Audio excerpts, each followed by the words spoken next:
It's Saturday, May 17th, 2014. And in today's video, as you can see, we've got a big white box to look at. Anyway, by the title, you obviously know that's not true. Actually, we're going to be going over my new seat choice for the M3. Those of you that follow the channel know that I autocross my M3 and I track day it. Didn't get a chance to do that last year, but anyway, regardless of that, I want to make it more of a daily driver. I'm not going to drive it much, but I just want the option, you know, if I need to throw something in the back seat, I can do that. So with that being said, you know, obviously you've watched the videos, the roll cage is out, and the harnesses are out. You know, I've sold those. And I still have my old seats, but they aren't really practical for an everyday driver. I mean, they're bulky, they look like race seats, and I don't want that look. So I chose, obviously, as you can see, a big white box to put in there. I'm kidding. No, I chose Corbeau seats, and these are the GTS 2 models. And in a moment here, we'll take them out of the box. I'll show you what they look like. And we'll probably kind of install them in the car today. I don't know if I'm going to fully put them in there, but I'll put them in there so you can see what it looks like. But I'm still waiting on some seatbelt options. Unfortunately, what I had done is when I actually did get rid of the old seats, I left the seatbelt receptacles on there, like a big dummy. So I can't really use them yet. So this will be, you know, kind of a first hands review, and then later on, you know, maybe a month or so, we'll have a review. Obviously, I can set them and do all that thing when I get them out of the box, so I'll be able to, you know, kind of get a feel of what they feel like, and we'll get to sit them in the car. I just won't be able to drive it on the street legally without those seatbelt receptacles. So that being said, we're going to go ahead and unbox these, show you what they look like, and then maybe we'll get some, we'll show some assembly, because I did also get their E36 mounts along with the sliders, the rails, and I think I'm really going to like these. And a little bit of history why I chose these. A few reasons. Sparco, you know, nothing against the Sparco. It's just, you know, they're more of everything I found from them is more of a race seat, or more of, you know, it looks like a race seat. And I don't want that kind of look. Whereas with Corbeau, you've got so many options. You know, they do them for Mustangs, you know, factory seats for them, for Jeeps, for all kinds of vehicles, and they have the full spectrum. And another reason why I chose them is because I watch a lot of Top Gear, the UK version. And if you ever watch Top Gear, you'll notice this is the seats they use, you know, with their race seats. This is what they use almost in every episode. So they use these quite a bit. So it's obviously, you know, they've been out there. It's a good seat, and I've heard nothing but good things about them. And we'll show you what I got when we get back, so stay tuned. We're back. We've got them unboxed. You can see them in all their beautiful naked glory there. Now we're going to kind of talk about why you would choose a set of Corbeau seats. Basically, if you're, you know, there's several different reasons. My reason is I needed replacement seats. I wanted something that looked a little bit different. The seats I have aren't going to work in a daily driver type situation. My old seats were crud. I sold them, but they were crud nonetheless. So, you know, there's a few reasons. You know, if you want a better looking seat, that would be probably a pretty common reason. But a lot of the reason, like if you've got an old BMW like myself, you know, the old seats, it cost a fortune to get reupholstered. And to find a used replacement, they don't make new replacements for it, but a used replacement that's definitely got some wear, you're talking $600-700 for a used pair of seats that are 10 years old. So with that being said, you know, something like this, yeah, you're going to spend more than $600 or $700, but you're going to have what you want. Now, if you go to Corbeau's website, they've got tons and tons of different seats out there. They've got racing seats. They've got more of a plain Jane seat. A lot of people use like this particular seat in a Mustang. They've got seats for Jeeps. You know, any seat will work, but they have some seats that are more specified to that group. That being said, they also have all different options. These are the 100% micro-suede everywhere. Now you can get these in all cloth, you can get them in leather, you can get them in a leather micro-suede combination, all different options. I chose the complete micro-suede because it's less prone to fading than the cloth. Now, like my other seats, the Sparcos, they faded pretty quick within a year. These would probably in cloth fare better than that. Those were just, I don't know why they faded so quickly. And that's not the reason why I don't want them. Again, this is, I'm looking for a certain look and functionality, and that's why I chose these. As far as pricing, this particular setup with shipping was about $1,100. Now, keep in mind, I mean, that's the seats, complete micro suede, and shipping and the mounts with the sliders. That's all included, about $1,100. Now, of course, all cloth is going to run you a little bit less. Leather is going to run you more. Now, you think that's a lot of money, but think about my old seats. Just for the brackets alone, I think they were $300, and that was like on eBay, not even retail. And then I had to pay another $100 for a used set of sliders. So that's $450, or $400 rather, just in hardware. So when you factor that in, plus shipping, all that, it's really a pretty good option. And again, if you're going to spend $600-700 on a pair of used seats, more than likely you're going to have to get them reupholstered again anyway. Why not get new with the warranty, with what you want? If you go to their website again, and I'll put the link down below. There's a different variety, and they also, what I had done, I already knew kind of what I wanted. I sent them an email and said, hey, this is my car, and this is what I'm looking to do with it. And I give them a couple of different, I said, I'm looking at the GTS 2, which is what I have. I think I mentioned that, but we'll mention it again. Or I'm looking at these, I think there was 2 other ones I was looking at. These were actually the cheaper of the 3. And Corbeau came back and said, hey, I think you want the GTS 2. That will suit you best. So they weren't trying to upsell me on anything. And these other seats were a couple $100 more each. So when they did that, that kind of sold me already. I'm like, hey, they're looking out for my best interest. They're not trying to sell me something I don't need, I don't want.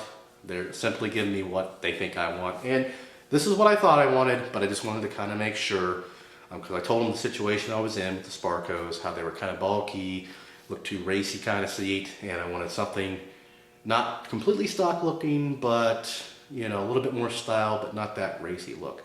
And that went a long way with me. So obviously I'm going to be a customer for life now, just from that experience. And they were very prompt on getting back with me. I mean, it was, and they've got a YouTube channel too. I'll also put that link down below. So again, really quick with getting back with me, very courteous. When I ordered them, I called them, just gave them the credit card information, and I had the seats like, I think a couple days later. Well, it was like 4 days, I think. Because they are based out of, I believe, California, no, Utah. I don't remember. We'll have to, the link down below. I think it's Utah, actually. No, it's not. It's California. Heck. I'm arguing with myself on camera. Anyway, so again, they've already won my heart with the customer service and the fact that they didn't try to upsell me on something I didn't need, which a lot of people these days do that. I mean, it's just, that people want to sell the most expensive thing and make the most money. And obviously, they're in the business of making money, making seats, but they also want to make the customer happy. So again, they sold me over. Hopefully, those of you that actually are going to order these or take a look at them, take that in consideration too. Email them, say, ask them what the preference is. Don't just go solely by what you want. I would certainly ask them. Get a second opinion. These guys are professionals. It's what they do. So yeah, that's it as far as my little spiel about the seats. Just a very good experience. I'm not paid to do this or anything like that. It's just a very good experience in my opinion. And again, I'll definitely go back to them. Hopefully not too soon, because I don't want to spend any more money, but you never know. But you can see, they're all the complete micro suede. The headrest, they come off, obviously, for shipping, which I think I already mentioned. And we're not going to put them on just yet. Actually, we probably will, and then we're going to take them back off, because I want to also show you how to mount the mounts. And we will look at these close up as well. So we will be back. I'm going to show you some up-close features on the seat. It's a seat, so there's not a whole lot to go on as far as, little quirks here and there, but I just want to show you the adjustments and that kind of thing. So we'll do that, and then lastly, we'll probably mount the rails, or the brackets rather, and then we'll see what they look like just sitting in the car, so stay tuned. Okay, we're back. We're at the top of the seat here, where the headrest goes, and we're going to tilt it forward. There is a clip here, which is just your adjustment clip, just like you would on a factory seat. And then there's your headrest. And this is not a tutorial on how to install a headrest, I'm sure everybody knows. But you push that clip in, and there you go. Kind of see what it looks like back. There it is with the headrest on. You can see it's got a real nice look, in my opinion. Nice real estate there for your head. Now they don't tilt forward, and it's funny that I kind of mentioned that to myself, kind of laughed, because every vehicle, including my Dodge work van, that has those tilting headrests, they're useless. They do not tilt far enough, and it's always a feature that I've never understood. Unless you want to drive with your head laying back, it's kind of useless. So it's not a feature I look for, and if you ever notice that, maybe the same thing. It's useless, so why have it? But these adjust, so, and they're really smooth. I mean, I don't know if that means anything. Actually, I actually pulled it out in one of my outtakes just a few minutes ago. I was getting ready to adjust it and flunk. But because they are very smooth, they're not hard. There it is, different height adjustments. We'll show you those. So there's that, there's down further. You've got several different adjustments. And you can see by these notches, there's actually three. Well, four. The last one is kind of hidden way down. That's all the way down. And that's probably where I will keep them myself. Just all the way slammed down. I'm going to leave them off for now because we're going to go over something else in the video. But again, nice adjustable headrest. And you know, really you could even sport it without it. It doesn't look too bad. I'm definitely going to put them on there. I like the way they look. And hopefully look real good in the car too. And I think they will. But again, it's not a tutorial on how to install these. Right and left are both the same. You'll see they only go in one way. Here are the notches for the adjustment, and you've only got those on one side. And it's the same side on both seats. So there we go. We'll be back and we'll take a look at the back of the seat real quick, and we'll show you a nice little surprise there that I was not expecting. For you guys, it may not be a huge fun factor. For me, it was pretty darn awesome. We'll be back. We're back. So this is the nice little feature I was talking about. I did not know that it had these, this feature. It might have said it did, but I didn't pay any attention. But it's got a seat back pocket, and it will fit a lot of goodies. I've got a huge, pretty good size Yamaha manual in there, and I could fit 2 or 3 easily. And I just, that excited me a ton for some reason. Like I said, it may say on their website, I'm not sure. I just don't remember ever reading it.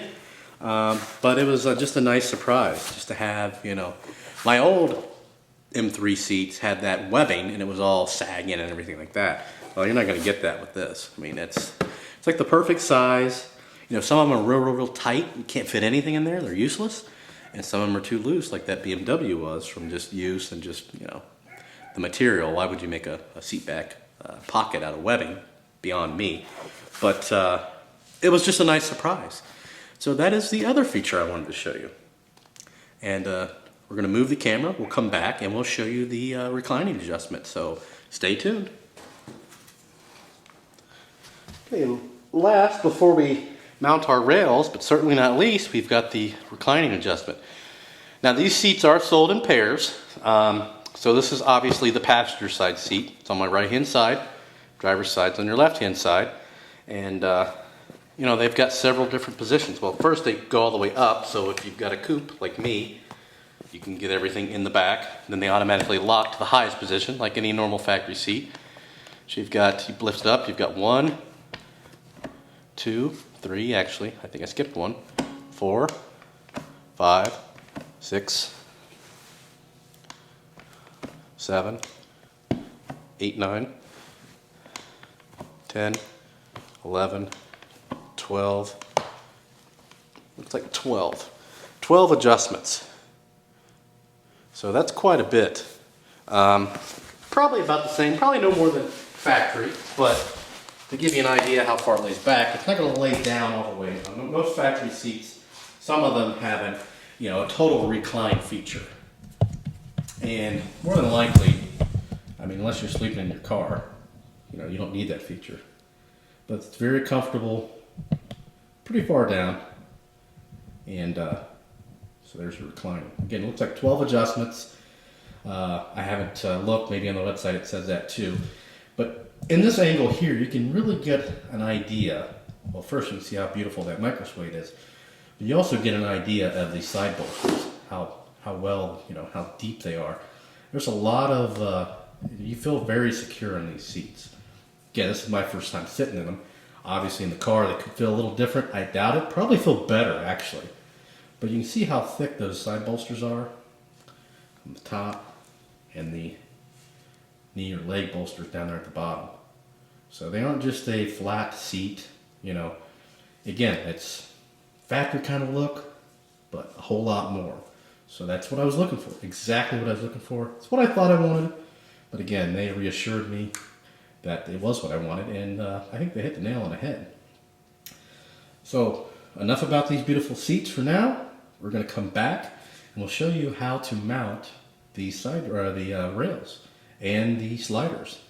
And another nice little feature that I've never seen, Corbeau actually gives you a little instruction sheet that just tells you what to do. I don't think there's pictures on it, but it tells you how to mount them. Here's what you do, here's what you do, blah, blah, blah. And we'll show you that when we return. So stay tuned. All right, continuing on here. As mentioned, Corbeau does give you a nice set of instructions with the mounts, which clearly tell you remove your stock seats, so on and so forth, step by step. Remove bolts from the bottom of your Corbeau seat, which you'll see right here. 1, 2, 3, 4. So this is a 6mm Allen. Just go ahead and remove these bolts. You can use just a regular Allen or a socket, makes it quicker, like in this case. So I'm going to go ahead and remove all 4 of these, and then we'll show you how the mounts on. It's really, really easy. We're starting with the passenger side seat. We're going to complete that first, and then we'll go to the driver's side. One thing I did do that I think it'll make it a little easier is I've got the seat reclined in the forward position, so I've got a little bit of angle right here to mount on. So that's entirely up to you. You can flip them upside down, which may be easier. We're going to see how it works out this way first though, and I think it'll be fine, so stay tuned. All right, we're back. We've got our bracket and slider here.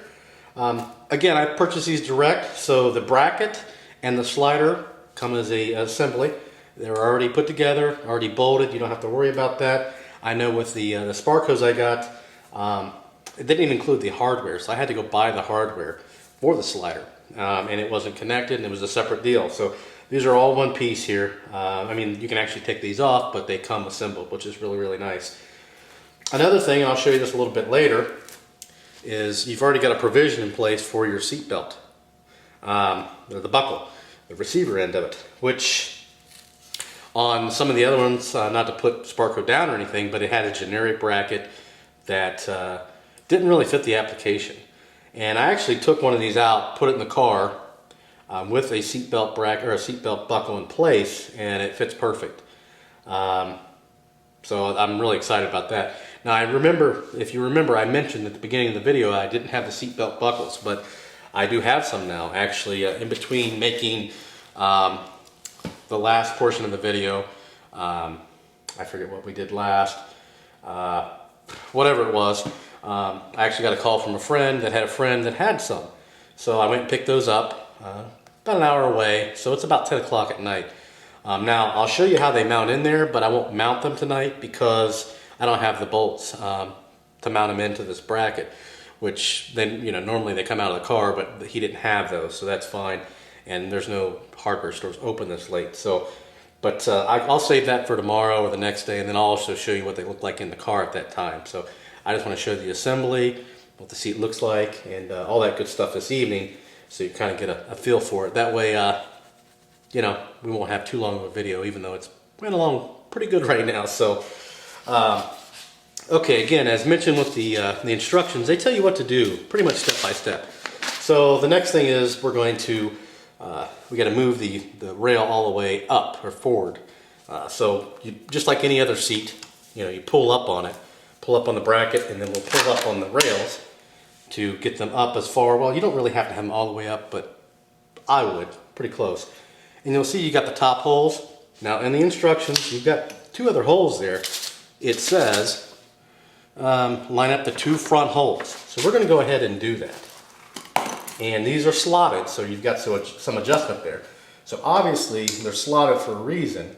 So we're not going to tighten these all the way down. We're not going to crank them down. We're just going to put them in there enough to get that slider to slide back up or forward. So let's see here. There we go.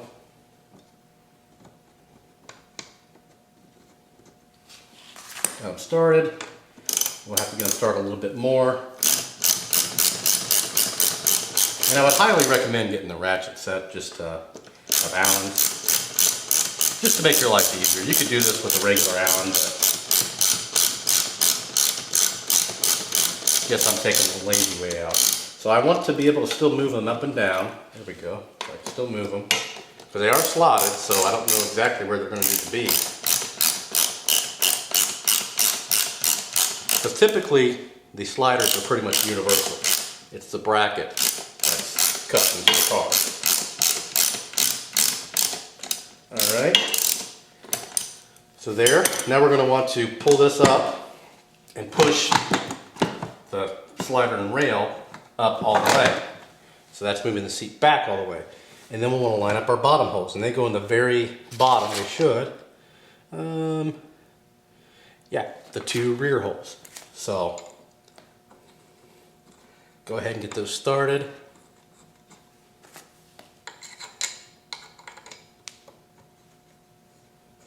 Now we can tighten these ones up all the way.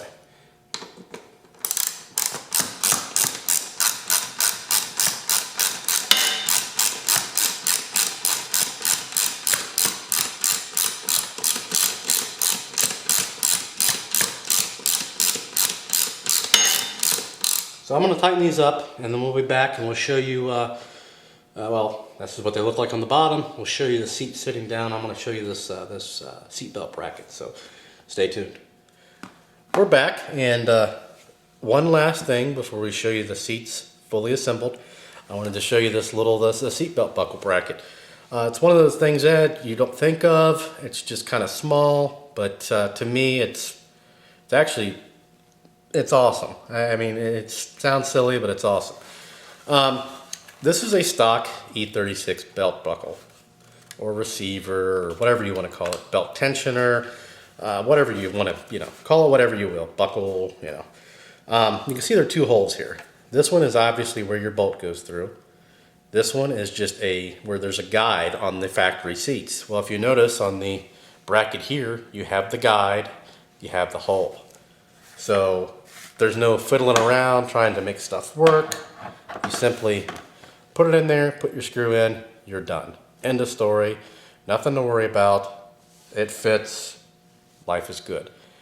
Again, it's just one of those small things that, I didn't even think about when buying the seat because I had already sold my old seats long ago, and I was using harnesses before, so this was like the last thought in my mind. I knew I had to get some of these, but I didn't even, I never took them off, so I didn't really realize how they even went in. But this is just one of those last things that I do not have to worry about, that if I had a Jeep or something that, one less thing to worry about makes it awesome. No modifications, slap a bolt in there, slap them in the car, you're done.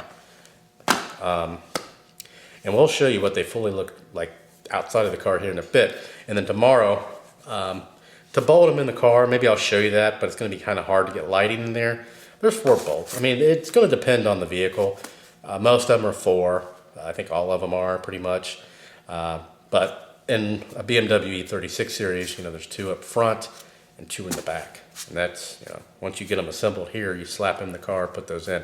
Now you may have some electronic gizmos, like the driver's side seat, in this case, has a seat belt warning lamp that comes on the dash. So there's a actual plug that goes along with that. But that's nothing really related to the seats, that's related to the car itself. So we're going to move the camera angle, get that other bracket put on, put the headrest on, and we'll show you what they look like side by side.